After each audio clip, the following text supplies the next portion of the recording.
Chapter 7. Scene 1. Jenkins Corners. Jenkins Corners was assumed to be located somewhere deep in Jenkins Woods. Stories of it had floated through the generations, and for more than 100 years.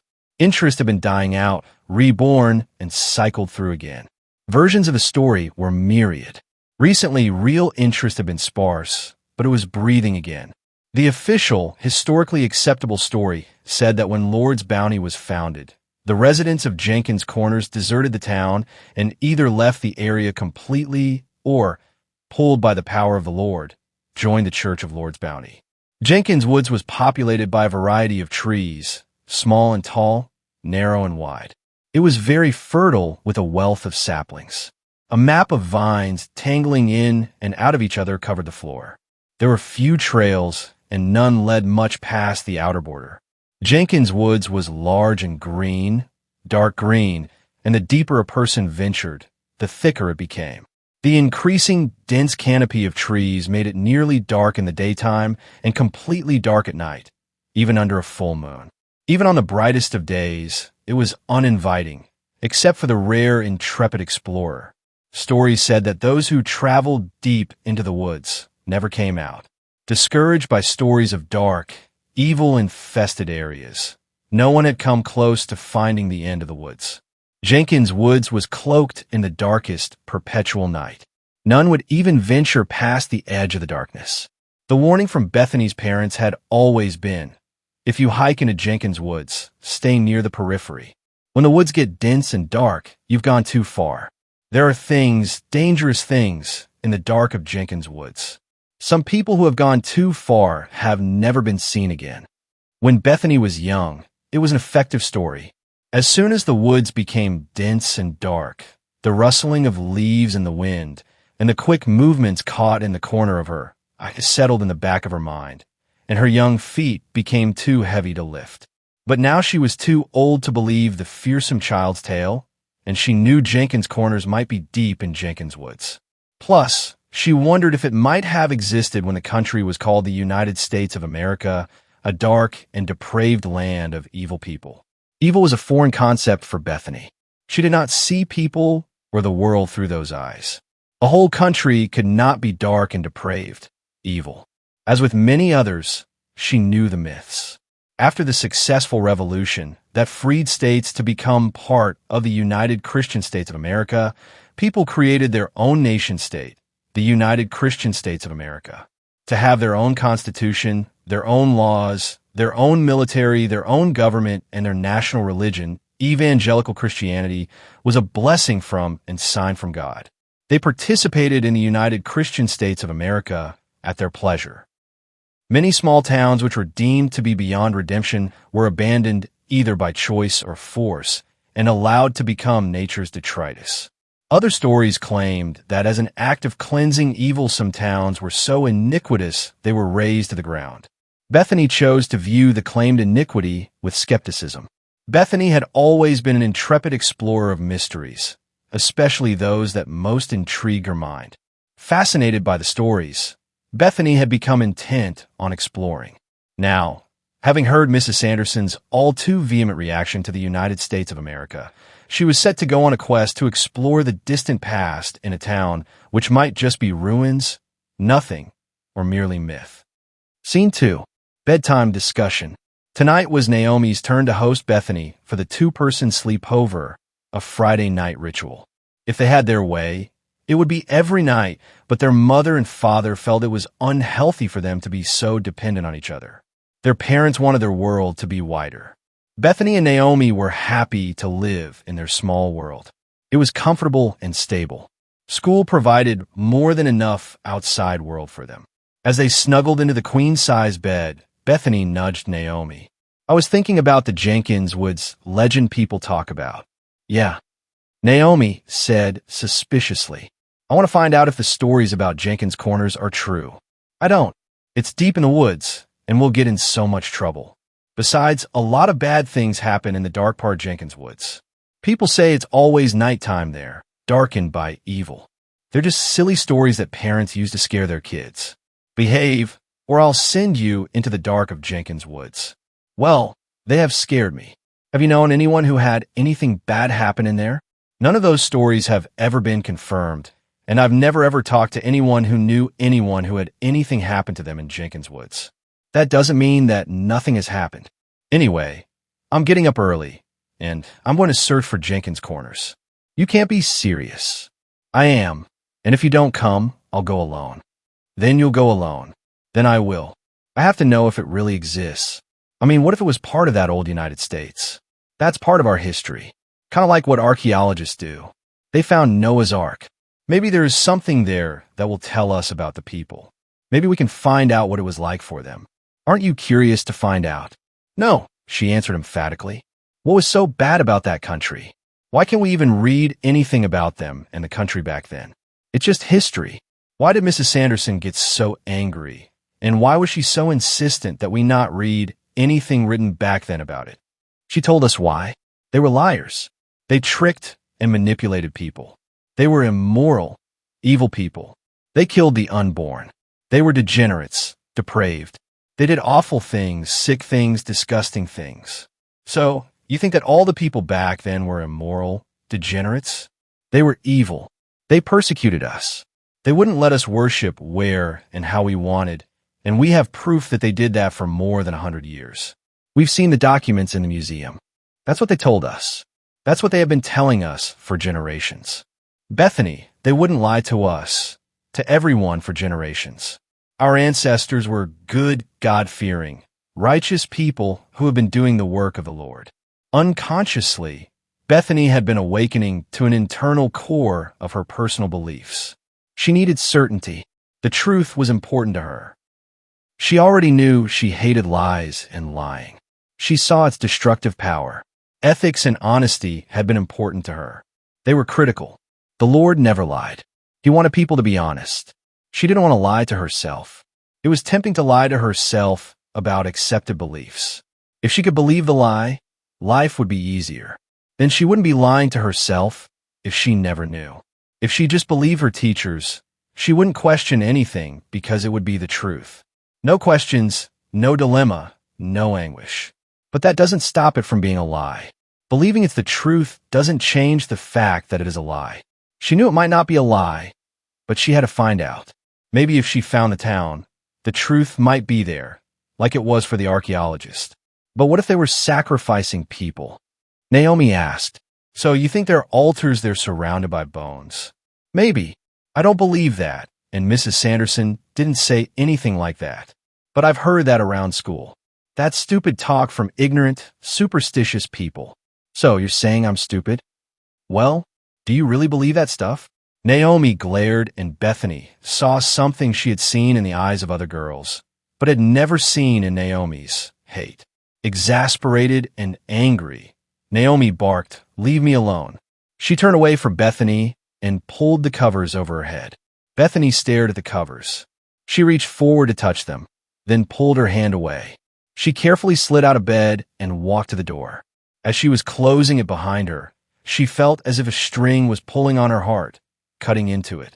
She closed the door softly and went to her own room. Scene 3. Jenkins Woods. Ignoring Naomi's warnings, Bethany quietly rose early the next morning. Bethany knew Rita would have made breakfast for her parents, who had pre-dawn morning church meetings to prepare for Sunday activities. That would be followed by a prayer breakfast, more meetings, and a luncheon. They rarely got back before 2. Bethany walked into the kitchen as the front door closed behind her parents. Since it was Saturday, Rita did not expect Bethany or Naomi to be up, so she always waited for them to meander drowsily down the stairs in their pajamas. She heard steps on the stairs and stepped out of the kitchen. "You're up early, and you're already dressed. What's the occasion?"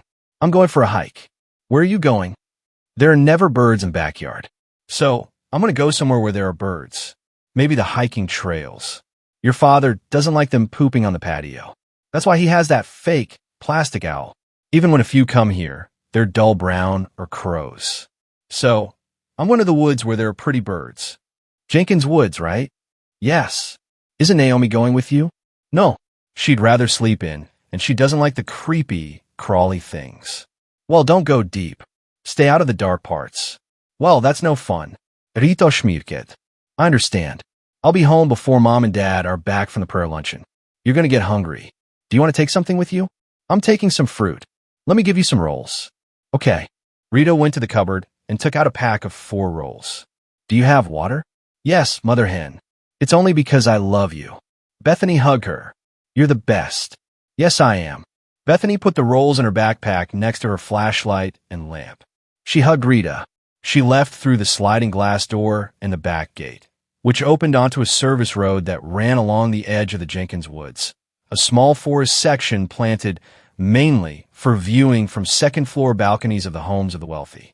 At the edge of Jenkins Woods, Bethany stopped and took out the grid she had created to keep track of the area she covered. She would use trees as landmarks, some fallen, some with unique shapes.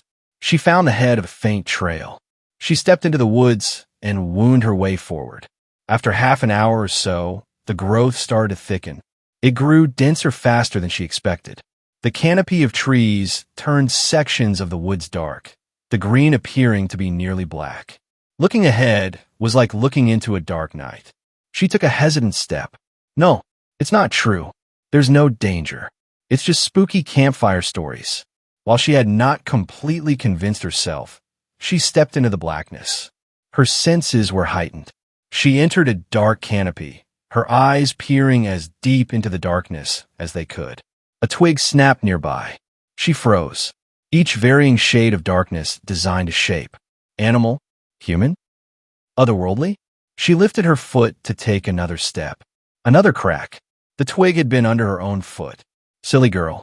Trying to extinguish the feeling that shadows were people and darkness held evil, she hardened herself and followed the faint and fading trail into the deeper part of the woods. It unnerved her. Still, she plodded on. She figured the town would have to be deep, otherwise it would have already been discovered, if it existed. She began her zigzag search, peering through and under bushes. Suddenly realizing much of the forest would have changed in the nearly 200 years since the town existed, she realized that if any remnants of the town remained above ground, the differences in growth would be subtle. She tuned her vision to what she expected to see. After 2 hours, she turned around and zigzagged back through a different section. When she arrived at the point where the search had begun, she had found nothing. It's only the first day. It may take a lot of days. Bethany didn't question if she had the resolve to finish the search. She had always had that determination to grind through a challenge until it surrendered to her will. When Bethany walked into the house, Naomi was eating lunch. Bethany dropped her backpack next to her own chair. Naomi briefly glanced at Bethany. She said nothing.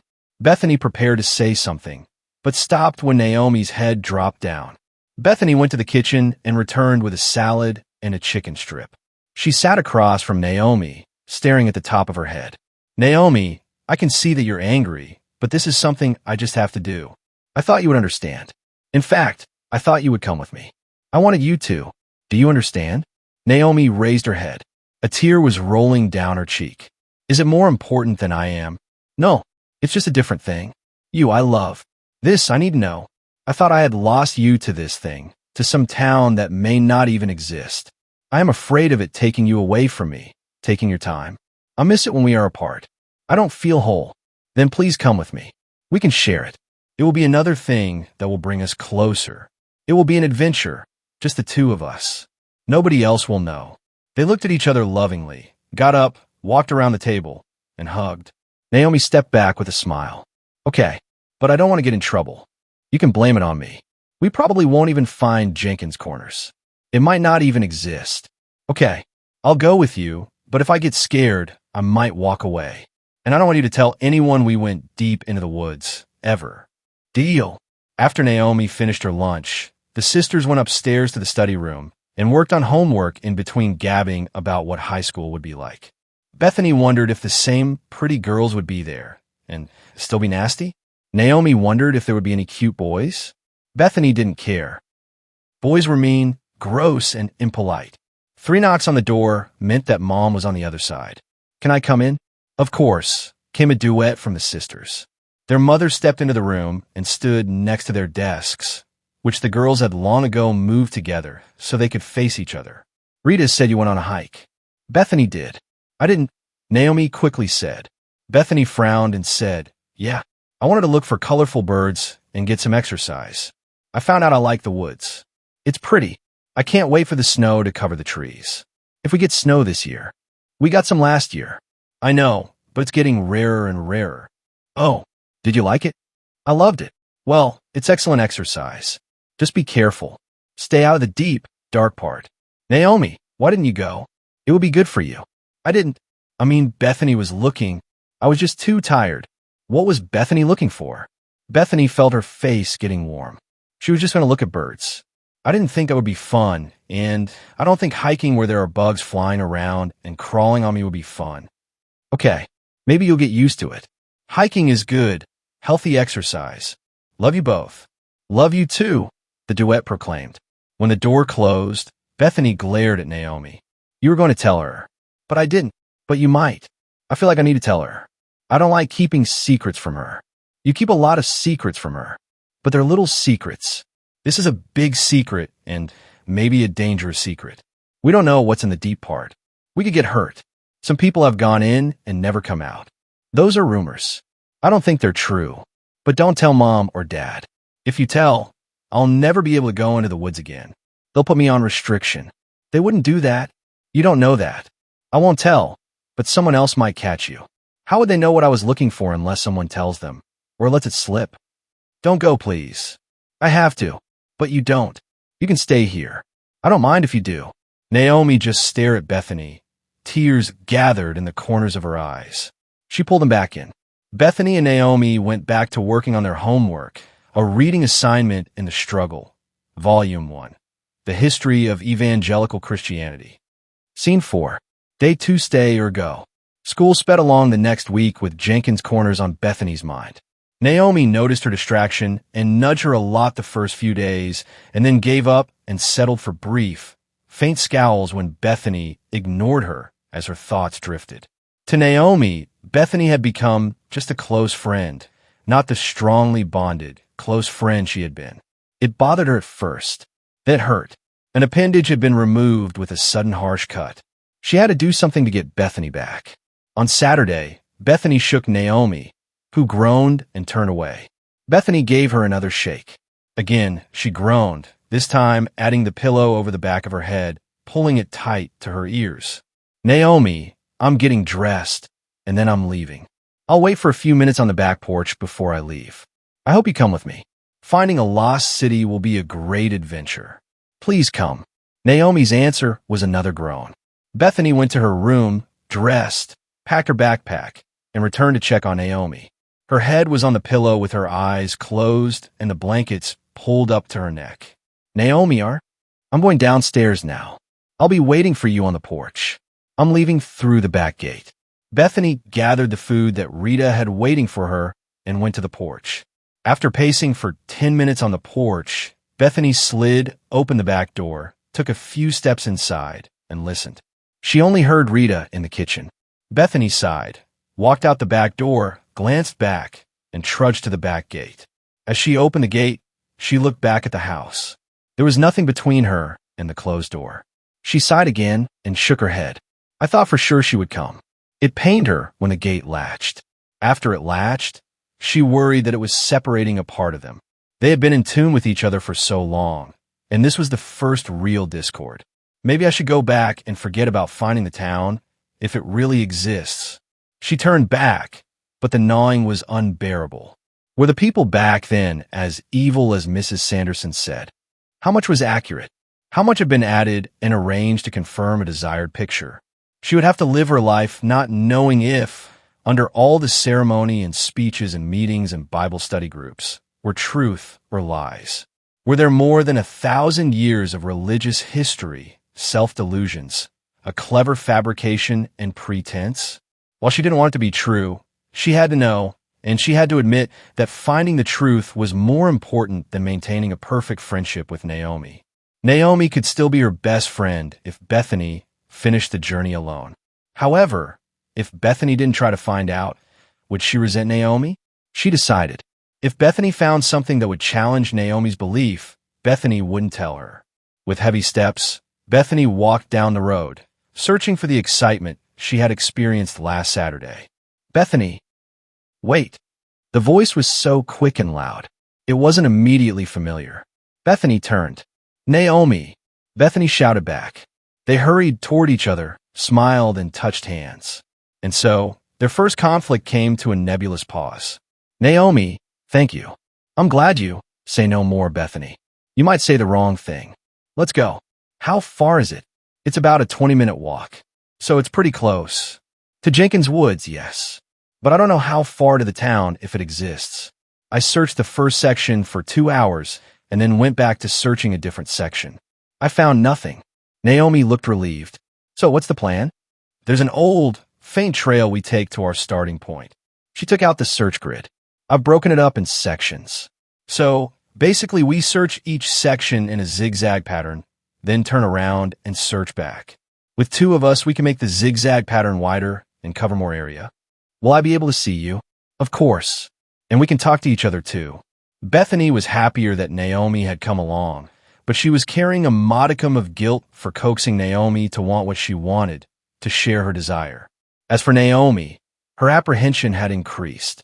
She saw the world into which she fit and enjoyed being questioned by her lifelong best friend. She worried what the church would expect her to do. If Bethany found the town, Naomi would have a dilemma. Plus, if Bethany found evidence that the accepted history of the United Christian States of America was false, what would Bethany do? Would Naomi be expected, even required, to turn Bethany in? If she didn't, she would face the accusation that she was a party to doubting the church. Just searching for the town and investigating the history could be to question the church's legitimacy. That could be seen as a denial of faith, and thus heresy. Bethany realized that, too. However, since they were daughters of a high-ranking council member, Bethany had convinced herself the authorities would not make them suffer the same consequences as others would. During the search, their conversations were stilted, producing a level of discomfort they had rarely felt before. Still, they continued to walk and talk. The entire time, Bethany worried that Naomi would not tell her if she found evidence of a possible location. She kept a close eye on her reactions to see if she had come across some indication. At the end of the search, going back to the head of the trail, Bethany asked, "Did you see anything?" "No." "Did you?" "Nothing." Maybe the legend isn't true. Maybe, but it was a nice hike. At least it's good exercise. Even if we stop searching, I want to keep taking hikes. We really are alone out here. No one can bother us, interrupt us. Yeah, it's not as bad as I thought it would be. Stop. There's a bug in your hair. Naomi jumped around, swatting at her hair. Get off. Get off. Bethany laughed. Just kidding. That's mean. I'll never talk to you again. I doubt that. You're right.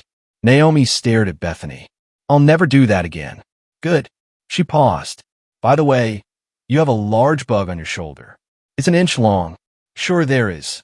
I'm not kidding. Just look. Bethany turned to her right shoulder. No, the other shoulder. She looked. Get it off. I'm not getting near it. Brush it off yourself. Bethany cringed and swept it away. Naomi laughed hard. Bethany glared and then laughed. When they entered the house, they were still laughing. Shortly after their parents came home, they were very happy. So how was your hike? Buggy, Naomi said, laughing. Bethany joined. Big buggy. You two are just too happy to be teenagers. Bethany and Naomi looked at each other.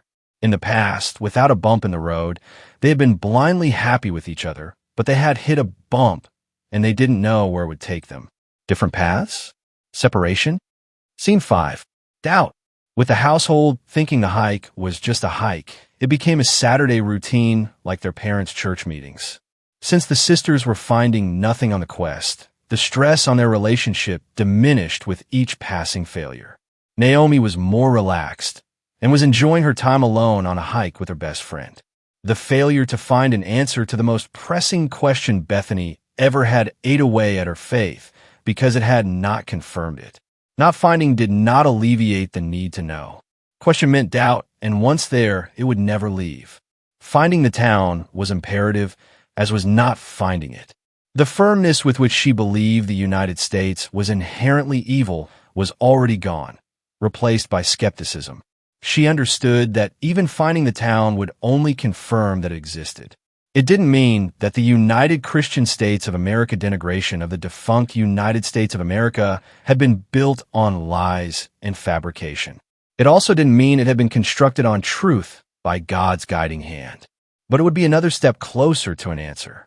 However, she had challenged her faith, and the doubt might, nonetheless, be devastating. All that, she kept to herself. She dared not let anyone know, especially not Naomi, who had already felt an overwhelming need to protect her faith in the church. The source of that threat was Bethany, and Bethany knew it. Every Sunday after the Saturday search, Bethany went to the church and listened to the sermons, discussions, weekly testimonies, and the born-again testimonies. However, now she was analyzing the logic, the probability, and the accuracy. She looked for contradictions, especially between the humanity of Christ that evangelical Christianity preached and the actions the church took. She began to see cracks in the foundation, and it frightened her. Evangelical Christianity had been the unassailable belief of her life. It had been all that she was. Had she become lost in Jenkins Woods, looking for a mythical city and an answer to her burgeoning doubt? Her conflict brought worry and anxiety. Scene 6. Search for the underworld. To the fanciful, imaginative mind of an 8th grader, many things are possible. It's a driving force over which they have little control, for some no control. They go where they were told not to go. They talk about what they shouldn't talk about. And when adults keep secrets, they want to know them. Bethany was more inquisitive than most, more courageous than most, and more discerning than most. If something held a secret, she had to imagine what it was, and those imagined secrets were profoundly dangerous to people. Discovering it was paramount. Thus, in her mind, Jenkins Corners had to lead to something that would uncover a great mystery that no one wanted to talk about or have her know. Knowing the truth was too much a part of her core to ignore. So Bethany and Naomi continued to search. The first 7 searches produced only wandering conversations through the woods. On the day of the 8th search, they rose, prepared their backpacks, went downstairs, and headed toward the back door. As it squeaked and rattled open, they heard, You better take your coats. It's cold. We'll be fine, Bethany replied. Naomi stepped outside. It's freezing. Oh, Naomi, don't be such a wuss. I'm not. Bethany stepped outside. Even with the heat of the house behind her, she shivered. Okay, I'm a wuss too. See, I told you. From the kitchen came, Girls, you're going to need your warm coats. There are coats on the couch to the right of the door. Naomi looked at the couch. Where? I don't see them. On the cushions. Bethany looked over the back of the couch. She grabbed the coats, threw Naomi's coat to her. They walked out the back door, putting on the coats as they crossed the backyard. They made the 20-minute trip and proceeded to search a new section. They zigzagged, looking and talking for the next 2 hours. Bethany, do you think Jenkins Corners was built on a hill? I don't know. Why? Because I think we're going uphill. So, why would they build it on a hill? Don't know. So, maybe this is the wrong area. Probably. Time to turn around. A thud and yelp stopped Naomi. She looked to her left. Bethany was gone. Bethany, Naomi yelled. No answer. Bethany, I'm okay. I just tripped. Where are you? She looked up. I'm near a big tree that is split almost down the middle. I see it. Bethany rose and waved to Naomi. Are you sure you're all right? Yes, I'm fine. Bethany pushed aside the growth to see on what she had tripped. A piece of wood about 8 inches tall was sticking straight up. It wasn't part of a felled tree or a root. In fact, it was a natural object. It was a straight, milled piece of wood that looked like the end of a 2x4. A foot-tall bush's branches stretched out for several feet over it. Odd place for a piece of lumber. Even more odd that it is sticking straight up. I wonder how far down it goes, she said quietly. Using her leg, she pushed the branches aside. She saw an odd rectangular pattern of roots, live ones on the top, dead ones underneath. That's weird. Out here in the middle of nowhere. Probably nothing. She paused and looked again. What the heck? A door? Hatch? She whispered sillily, fluttering her eyebrows. She turned toward Naomi. She took in a breath to yell to Naomi. She stopped. Suddenly, she didn't trust her lifelong friend. With everything else, she had trusted her. With this, she didn't. She walked toward Naomi, talking. Okay, that's it. I'm done. No more searching. It's not here. It doesn't exist. Let's go home. I've had enough. They met each other at the path. So what did you trip over? A root. And now you're giving up? We've been out here 8 days, and all I've gotten is a face full of forest. God only knows what I fell in. A forest salad? Maybe a bug sandwich. Naomi responded with an expression of disgust and the word gross. They gave a small laugh. Bethany gave a small, uncomfortable laugh. They headed out of the forest. Bethany noted the location of the hatch again. She was excited and frightened. I'm glad we're not searching anymore.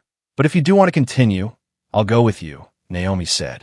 No, I've had 2 months and 100 miles of failure, and that's enough. 100 miles? I don't think so. It feels like that, but maybe it's just the forest sandwich. They continued back to the house, Bethany forcing a friendly conversation. At the door, Bethany gave a quick brush of her coat. I hope I didn't ruin my coat. She stepped in, pulled an arm out of the coat, and started to slip the coat off her shoulders. Bethany, what happened to you? Rita asked as she was coming down the stairs. She wanted to get close to Mother Earth, and she did. Naomi replied with a smile and a small laugh. Hilarious, Naomi. Thanks for the sympathy. Naomi teased. While exhibiting her natural grace, she tripped and fell face first into a pile of nature's finest forest debris. Well, you better give me your coat. I'll do what I can to save it. It is such a nice coat, Rita said. Naomi countered. Thank you. You have shown so much compassion. You truly are a great Christian sister. Bethany said, just doing the work of the Lord. I don't think he made fun of people. Rita interceded. Stop it, you too. Bethany, take a shower and bring me your clothes. I need to clean them right away before the stains set. Now go on. Bethany rushed up the stairs. Naomi's comment followed her. Check thoroughly for bugs. You never know where they will hide. Rita said, That's enough, Naomi. You've had enough fun. It was fun to see the meticulously clean Bethany absolutely filthy, she said to Rita. When you were little ones, both of you were filthy. In fact, I think you were having a competition to see who could get dirtier. Who won? Naomi asked. It was a tie. Now go get cleaned up. And Naomi, you're not as tidy as you think you are.